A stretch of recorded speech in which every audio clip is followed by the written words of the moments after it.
Hello, ನನ್ನ ನಮಸ್ಕಾರ ವೀಕ್ಷಕರೇ. ನನ್ನ ಪ್ರೀತಿ ಸ್ನೇಹಿತರಿಗೆಲ್ಲರೂ ವಂದನೆಗಳು, ನಮಸ್ಕಾರಗಳು. ಹಾಯ್. ನನ್ನ ಚಾನಲ್ ಬಂದು ನೇಮ್ ಬಂದು ಕಾಫಿನಾಡ ನಿರ್ಮಲ, ಕಾಫಿನಾಡ ಮಲ್ಲಿಗೆ, ಆಯುಷ್ ಅಣ್ಣ ಅನೀಶ್. ಇವತ್ತಿಗೆ ನನ್ನ ಚಾನಲ್ ಬಂದು 110 ಸಬ್ಸ್ಕ್ರೈಬರ್ ಆಗಿದ್ದಾರೆ. ಇದೇ ರೀತಿ ನನ್ನ ಚಾನಲ್ನ ಪ್ರೋತ್ಸಾಹ ಕೊಡಿ, ಹಾಗೆ ಒಂದು ಲೈಕ್ ಮಾಡಿ, ಶೇರ್ ಮಾಡಿ, ಸಬ್ಸ್ಕ್ರೈಬ್ ಮಾಡ್ಕೊಳ್ಳಿ ಪ್ಲೀಸ್ ವೀಕ್ಷಕರೇ. Okay, thank you. ಹಲೋ ವೀಕ್ಷಕರೇ, ಬ್ಯಾಚುಲರ್ಸಲ್ಲಿ ಈಸಿಯಾಗಿ ಚಿಕನ್ದು ಒಂದು ಡೈಲಿ ಹೇಗೆ ಮಾಡೋದು ಅಂತ ತೋರಿಸ್ತಾ ಇದ್ದೀನಿ ನೋಡಿ. ಇದಕ್ಕೆ ಚಿಕನಿಗೆ ಹಾಕ್ತೀವಿ. ಚಿಕನಿಗೆ ಖಾರ ಪುಡಿ, ಉಪ್ಪು, ಅರಿಶಿನ ಪುಡಿ ಮತ್ತು ಸ್ವಲ್ಪ ಶುಂಠಿ ಬೆಳ್ಳುಳ್ಳಿ ಪೇಸ್ಟ್ ಹಾಕ್ಬಿಟ್ಟು ಒಂದು ಅರ್ಧ ನಿಂಬೆಹಣ್ಣು ಹಾಕ್ಬಿಟ್ಟು ಕಲಿಸ್ಬಿಟ್ಟಿದ್ದೀನಿ.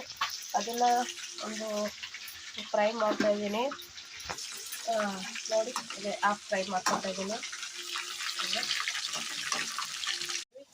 ಹಸಿಮೆಣಸಿನ್ಕಾಯಿ, ಕರಿಬೇವು ಸ್ವಲ್ಪ ಫ್ರೈ ಮಾಡಬೇಕು. ಇದೇ ಬಾಂಡಿಗೆ ನಾನು ಅದೇ ಮಾಡ್ತಾಯಿದ್ದೀನಿ. ಈರುಳ್ಳಿ ಹಾಕೊಳ್ತಾ ಇದ್ದೀನಿ.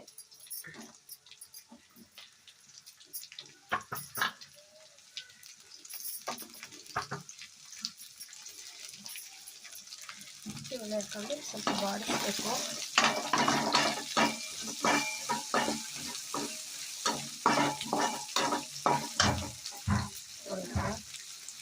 ಸ್ವಲ್ಪ ಕೆಂಪು ಮಾಡೋಣ.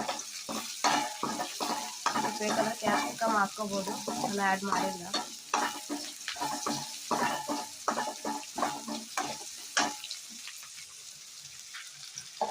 ಈಗ ಒಂದೊಂದಾಗಿ ಮಸಾಲೆ ಸೇರಿಸೋಣ.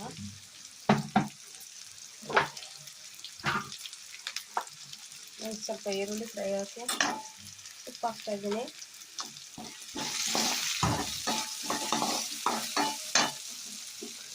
ಇದು ಪೆಪ್ಪರ್ ಚಿಕನ್ ಆಗಿರೋದ್ರಿಂದ ಟೊಮೊಟೊ ಆ್ಯಡ್ ಮಾಡೋಣ. ನಾನು ಸ್ವಲ್ಪ ನಿಂಬೆ ರಸ ಹಾಕ್ತಿದ್ದೀನಿ, ಅದೇ ಆ್ಯಡ್ ಸಾಕಾಗುತ್ತೆ. ಇದು ಬ್ಯಾಚುಲರ್ಸ್ಗೆ ಒಳ್ಳೆ ಕಾಂಬಿನೇಷನ್. ಬೇಳೆ ತಿಳ್ಸಾರು ಮಾಡಿದಾಗ ಈಸಿಯಾಗಿ ಮಾಡ್ಕೋಬೋದು.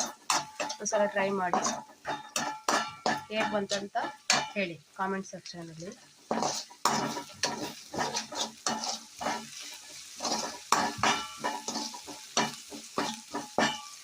ಅಷ್ಟು ಫ್ರೈ ಆದಮೇಲೆ ನೋಡಿ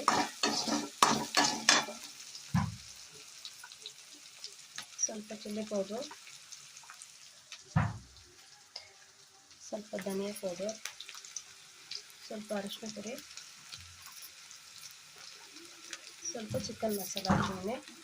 ಇದಕ್ಕೆ ನಾನು ಸ್ವಲ್ಪ ಪೆಪ್ಪರ್ ಆ್ಯಡ್ ಮಾಡ್ತೀನಿ, ಪೆಪ್ಪರ್ ಪೌಡರ್. ಯಾಕೆಂದರೆ ಪೆಪ್ಪರ್ ಚಿಕನ್ ಆಗಿರೋದ್ರಿಂದ ಪೆಪ್ಪರ್ ಆ್ಯಡ್ ಮಾಡಬೇಕು.